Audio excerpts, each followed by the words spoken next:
Lezi ndaba zehora lesikhombisa sikwethulela zona bukhoma ekomkhulu le-SABC Auckland Park eGoli naze inohlonze kusihlwa nje. Lapha sizise sizobaphakela ukutya okuphekiweyo sizoshiya negrocery. Sixelelwe into yoba kukhona abantu abangama-20 abanethoba. Inhlangano engenzi inzuzo ziyaqhubeka nokuhlinzeka ngosizo ebantwini abakhahlanyezwe izikhukhula eMthatha e-Eastern Cape njengoba namhlanje isibalo sabantu asebeshonile senyukele 28.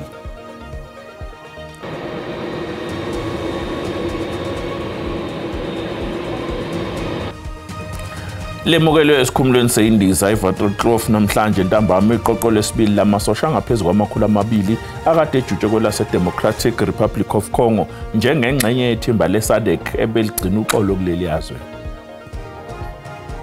We've said to the G7 countries that they need to live up to the commitments that they made in Paris.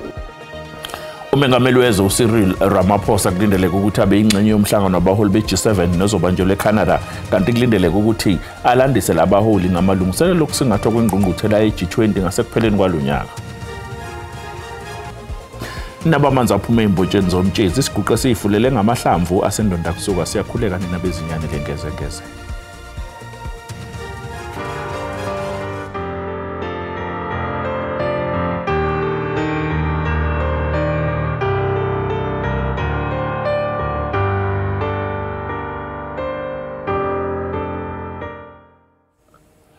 Inhlangano ezizimele isaqhubeka nokuhlinzeka imindeni ekhahlanyezwe izikhukhula eMthatha esifundazweni Eastern Cape. Kusenjalo umbukeli bangama-28 abantu abadlule emhlabeni ngenxa yazo lezi zikhukhula. Lo ngumthatha West oquka iJoslovo, iChrisane, iMandela kunye neDikolini yayifudula ifama amamissionary ngonyaka 1997 abahlali bangena ngejova apha kodwa ngoku izantyalantyala zemvula ezisube inhlanenge yabantu uze nemibuzo ukuba kakube abahlali bakulomandla bahlala ngokusemthethweni na. Kodwa enye inkokheli zalapha ithi iinkokheli zebandla lecawe zabaxolela umhlaba zawunikezela kubahlali. Okokoko sixoxa necawe sicela uba mayisixolele kulomhlaba. Sideke yenza kulonyaka kupheleyo sometime May yenza no-CEO wenkonzo engu-CEO general wabo. Indeed icawa ina objection ekuthini xa ndicela uxolo egameni le-community iyasixolela. Kusenjalo abahlali bathi kunzima ukumelana nale meko bakuyo ngoku. Simkelwe impahla yiyo yonke into nangoku sihlala emizini sicele indawo yokuhlala asinandawo yawuhlala. Ubukumkani besizwe sabaThembu nabo belule izandla. Lapha sizise sizobaphakela ukutya okuphekiweyo sizoshiya negrocery. Sixelelwe into yoba kukhona abantu abangama-20 abanethoba which is 29 abalapha abamkelwe yimizi abamkelwe nje yinto yonke ebomini. So xa siphuma apha sophuma siye North Crest nakhona safika senza into eyi-1 sishile ke igrocery so that bazokwazi nobaziphekele afterwards. Kuhlatywe ikhwelo lokuba imibutho yesisa ize ngaphambili nayo yolule isandla. Dinkululeko Nyembezi weendaba ze-SABC eMthatha.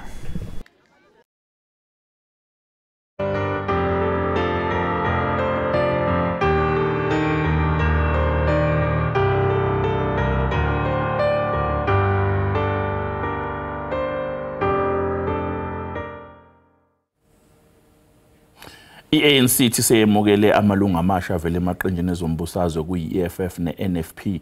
Lokho kuza njengoba leli qembu lethule umkhankaso wokuvuselela ukwethenjwa kwayo i-Asiye ekhaya emtshezi esifundazweni KwaZulu-Natal. I-ANC ithi semkhankasweni wokuvuselela ukwethembana nokusebenzisana esifundazweni sonke.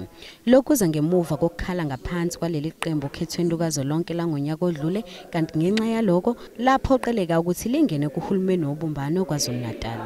Lokhu kuphinde kwaholela ekutheni ikomidi lesigungu esiphezulu lithathe isinqumo sokuhlela kabusha uhlaka lobuholi besifundazwe. Leli qembu lithi umkhankaso we-Asiye ekhaya uhlose ukuheha abantu ukuthi babuye ku-ANC. Sizothi ke asibuyele la kade sikho sikhohlwe yilabo abantu asebeqhamuke emaceleni abanye baphume ngamawindi enhlanganweni kaKhongolose abanye baphuma nje sihleli bathi basayochama kanti bogila imkhuba ngaphandle. Manje ke sizoyiqoqa leyo nto, sizobachazela kahle umlando kahle okhona, sibabuyise abantu enhlanganweni. Umchunu ushaye indiva umbuzo wokuthi uzosingenela yini isikhundla esiphezulu ku-ANC. Kuyiphutha ukuthi kungathiwa indawo yake yaba nomongameli kaKhongolose ibisidlala nje ukudukiswa kwabantu. Sizoqoqa, sizobuyisa, sizokwakha kabusha uKhongolose. Inhloko zamazwe omacaphuno kusala izokwethamela ingqungquthela i-G7 eqala kuleli sonto kwelaseCanada phakathi kokulindeleka ukuthi ibhungwe ngakho kuwo yimpi eqhubeka e-Ukraine, inxushunxushu phakathi kwelakwa-Israel ne-Iran kanye nesinqumo sikaDonald Trump sentela ekhokhiswa amazwe uma ethumela imikhiqizo yawo eMelika. Umengameli wezwe uCyril Ramaphosa uzokwethamela umhlangano njengesimenyo esikhethekile sikandunankulu waseCanada uMark Carney. Le ngqungquthela mbukeli izobanjelwa eKananaskis e-Alberta khona Canada. Izwe laseCanada selibe yingxenye yohlaka lwe-G7 kusukela ngo-1976. Ngo-1997 lolu hlaka lwajoyinwa iRussia lwabe selishintsha kwaba i-G8 ngokwenyuka kwamazwe alo. Ngo-2014 iRussia yaxoshwa kulolu hlaka lwamazwe anomnotho osimeme emhlabeni jikelele. INingizimu Afrika isiyethamele imihlangano yalolu hlaka izikhawu eziningana kusukela ngesikhathi sikaThabo Mbeki esengumengameli. Ngehlandla likaJacob Zuma ngo-2009 waba isimenywa salengqungquthela naye. Ukumenywa kweNingizimu Afrika kulolu hlobo lomhlangano kuhambe kwanqamuko kwesikhashana njengoba kuze kwaqala kwabusha ngo-2018 ngesikhathi yethanyelwa umengameli Cyril Ramaphosa njengoba esephinde wamenywa nakulonyaka. To the G7 countries that they need to live up to the commitments that they made in Paris, that they need to create a fund which the developing countries can utilize to transition from fossil fuels to renewable energy.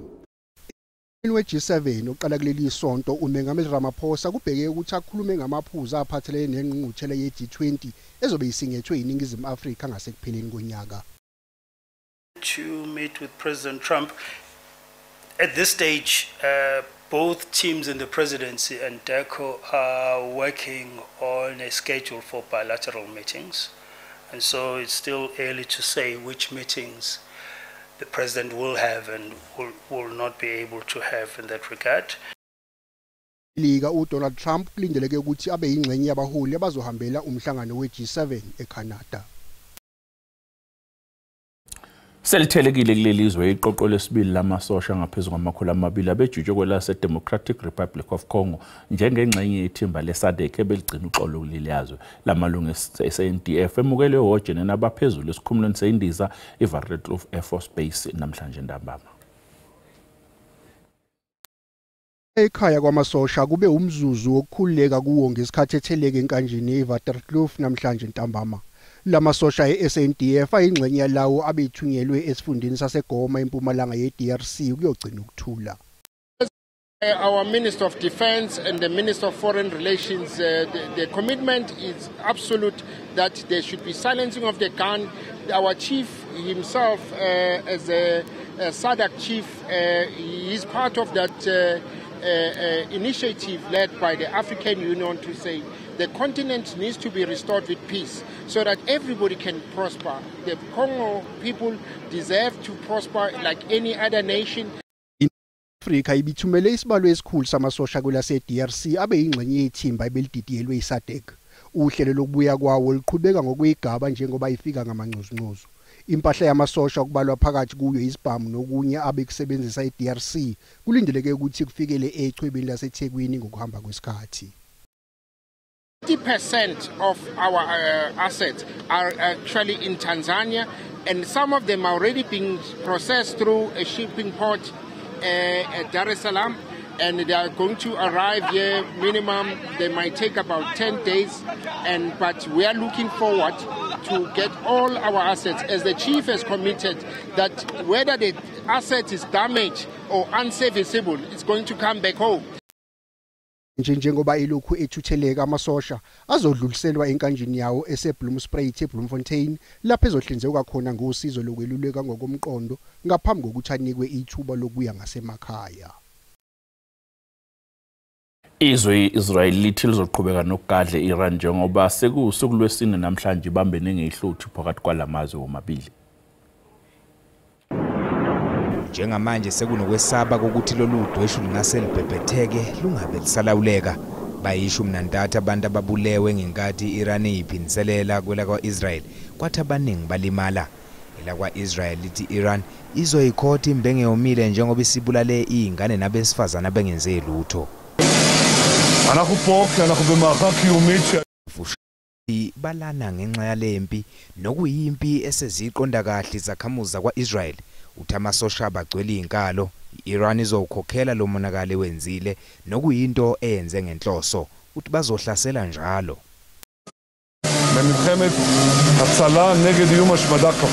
Undunankulu kwa-Israel uveze igumbi abaqashe kulo nokuyigumbi elingazange liphazamiseke ngenkathi behlaselwa. Kafushane uthi ngiphakathi kwegumbi eliphephile nokuyigumbi okungenzekanga monakalo kulo ngisho isithombe azange siphazamiseke. Iphathimandla ithe njengoba abanye beshonile kukhona nabasalahlekile abangakatholakali kulandela khona lokhu kuhlaselwa. Mbongele sathi qwayitolwana mabesibuya sizokuphathela udaba oluthi kuzobanjwa umcimbi kusasa eNorthwest njengoba izwe lizobe likhumbula intsha yasukuma yabhekana ngqo nohulumeni wangobandlululo ngonyaka we-1976 esikhathini lapho intsha kuleli ibhekene khona nenkinga efana nokwentuleka kwemisebenzi.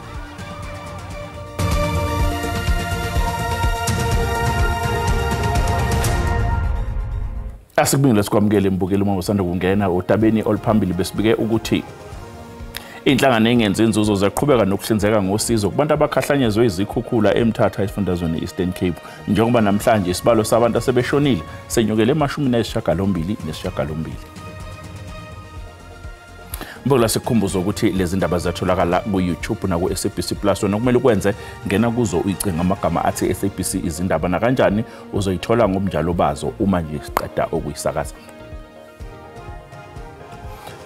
I-ANC ithi imkhumbula njengeqhawe umakade bona womzabalazo uAdolphus Boy Mvemve. Unobhala jikelele we-ANC ufikile Mbalula ukhulume kanje emcimbini womngcwabo okhethekile wesifundazwe kanye nomcimbi wokungcwaba kabusha. uMvemve wabulawa ngebhomu elaqhunyiswe eLusaka eZambia ngomhla ziyishumi kuNhlolanja wangonyaka u-1974. Bitter sweet event. In the sense that only 2 members of the family managed to attend his funeral in 1974.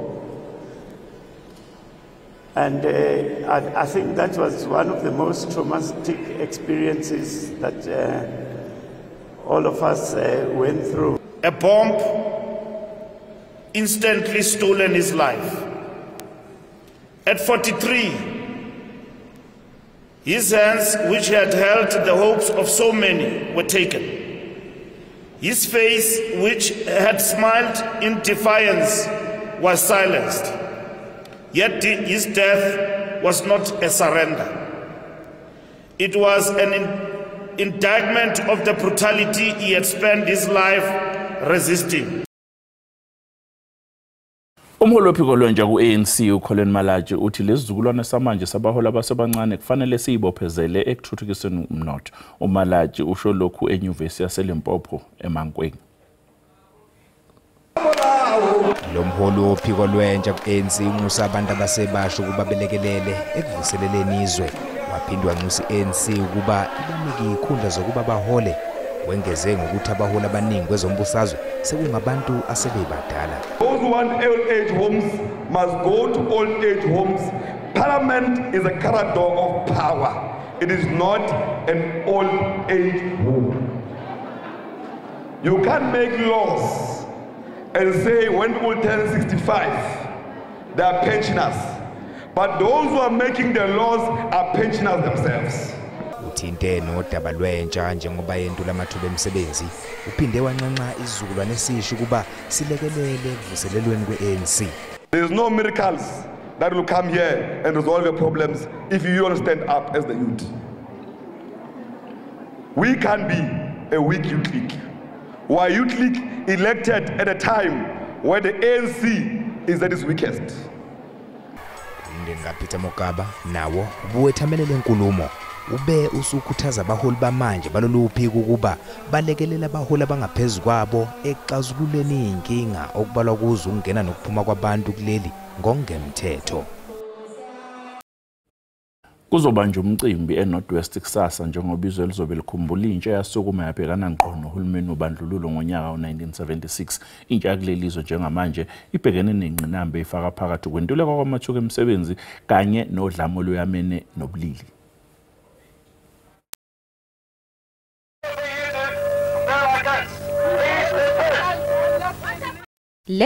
Isesikhathi ezimqoka emlandweni wezwe njengoba intsha ngo-1976 yasukuma yalwa nohulumeni wobandlululo. Ngomhlazazi yi-16 kuNhlangulana waloya nyaka, intsha yakuleli yabhekana ngqo nohulumeni wobandlululo eSoweto kanti lokhu kwagcina sekusabalele ezweni lonke.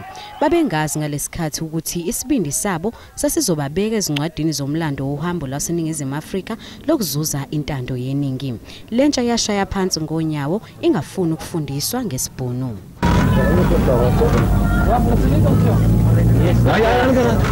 Ngemuva kweminyaka engama-49, intsha yanamhlanje ngaphansi kwentando yeningi ibhekene nezinselele ezehlukene okubalwa ukuntuleka komsebenzi. Many people do not think that the dialogue is necessary because there's been talks for a very long time, but I do think that the pen is mightier than the sword, so we really do need to hold these talks to really shed light and come up with solutions. I feel as if we're not being heard. All of our cries, especially as women, the femicide that is currently ongoing in our country, I feel as the rates are getting higher each and every single day. Iphini likamengameli wezophuma Mashatile ozokwethula inkulumo emcimbini wokukhumbula lolu suku kusasa eNorthwest. Owengamele ukuthuthukiswa komnotho eGauteng uLebogang Mayile wethula ithimba elizophenya igameko zenkohlakalo ezibikwe ikhungweni iLikhabhodi kanye neGambling Board esifundazweni. uMayile uthi leli thimba ligabe ngabantu asebemkantshubomvu emkhakheni eyehlukene. Owengamele ezokuthuthukiswa komnotho eGauteng uLebogang Mayile uthi bebelokhu bethola izikhalo ngenkohlakalo edlalubi kulezi ikhungo ezingamabhizinisi ombuso ezimbili. Babe sebenquma ukusungula ikomiti elizophenya. Nabantu abahlala tshela ukuthi kunenkinga, abantu baya complain, abanye babo abantu abasebenzela uhulumeni, abanye abantu abangaphandle abangasasebenzela uhulumeni. Lesibuso sithi ningakhula imali ebalahlekelayo ngenxa yezenzo zenkohlakalo.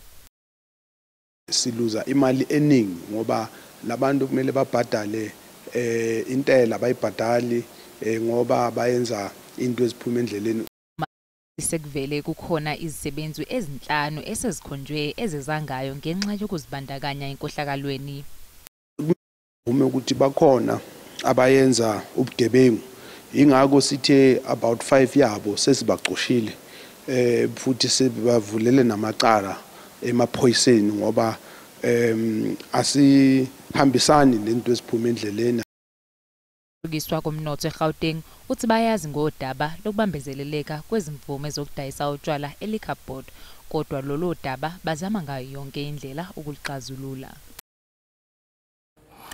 Ukufulwa kwabesifazane ngokomnotho kuyingxenye ebalulekile yokulwisana nodlame lwelamene nobulili. Lokhu kushiwo ungqongqoshe wezenhlalakahle uSisisi Tolashe. Buska uLorato Mongale eLombard West kanye nokutholwa kwesidumbu sikaLikhona Force esicwiyiwe eRoodepoort ngezinye zezigameko eseziphinde zaqhamisa izinga eliphezulu lezigameko zodlame oluyamene nobulili kuleli. Ungqongqoshe wezenhlalakahle uthi kufanele kuguqulwe umthetho ukuze ubhekele izisulu. Of legislation framework to be changed, like people are raising the matter of bail, that it's like bail is given willy-nilly. We are now that IMC must relook at the legislation that dictate on how bail should be given to alleged perpetrators. If there's a need to change them, they must be changed. Eastern Cape, KwaZulu-Natal kanye neGauteng zinezibalo eziphezulu zamacala odlame oluyamene nobulili. Intsha ebeyingxenye lengxoxo ibalule ezinye izingqinamba ezithinta lesihlava kuleli zwe. Gap in terms of mental health, especially in terms of the literacy side of it. Some of the things, even parents sometimes say, they have to grow their children in a good manner, because us as kids we go wrong, and you can't say yes it's right while we go wrong. Le nkulumo izoba nezithelo ezibonakalayo ngokuhamba kwesikhathi.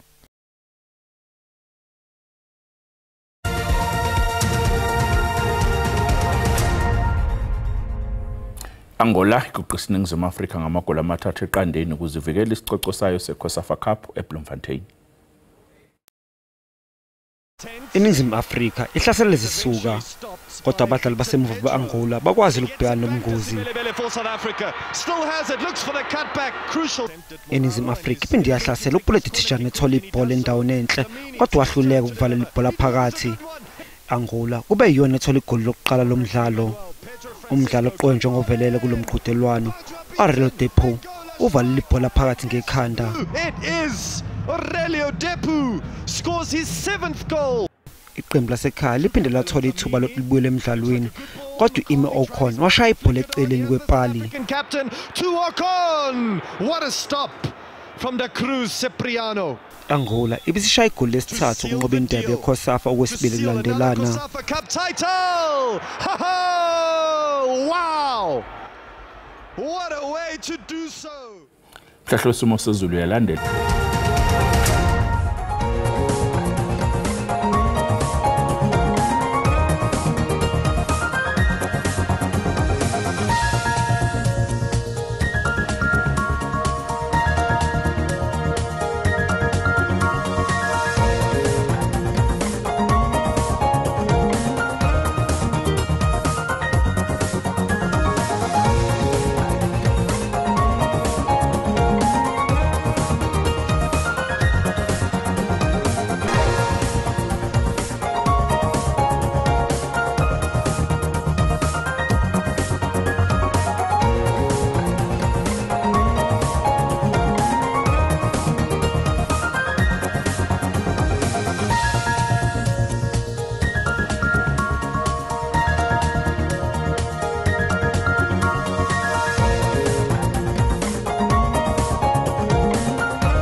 Mbukeli usale kahle.